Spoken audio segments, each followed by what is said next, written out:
সরিষা ফুলের ঘ্রাণ কি যে দারুণ অনুভূতি তৈরি করে, এটা আসলে এই গ্রামে এসে সরিষা ফুলের ক্ষেতের মধ্যে আপনি যদি দাঁড়িয়ে এই ঘ্রাণ না নেন কখনোই বুঝবেন না।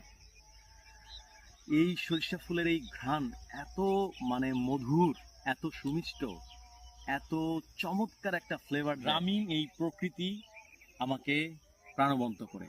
আমার ভেতরকার যত অস্থিরতা, যত উন্মাদনা, যত টক্সিসিটি, যত নেগেটিভিটি সব দূর করি আমি এই গ্রামীণ প্রকৃতির মধ্যে এসে। I just love Bangladesh. আমি বাংলাদেশের মানুষ, বাংলা ভাষার উপস্থাপক। এইভাবেই আমি প্রকৃতি থেকে নিজেকে সমৃদ্ধ করতে চাই এবং আপনাদেরকে আরও সুন্দর সুন্দর উপস্থাপনা উপহার দিতে চাই। সবাই দোয়া করবেন। ধন্যবাদ। আবারও বলছি, ভালোবাসি গ্রাম বাংলার প্রকৃতি এবং ভালোবাসি এই বাংলাদেশকে।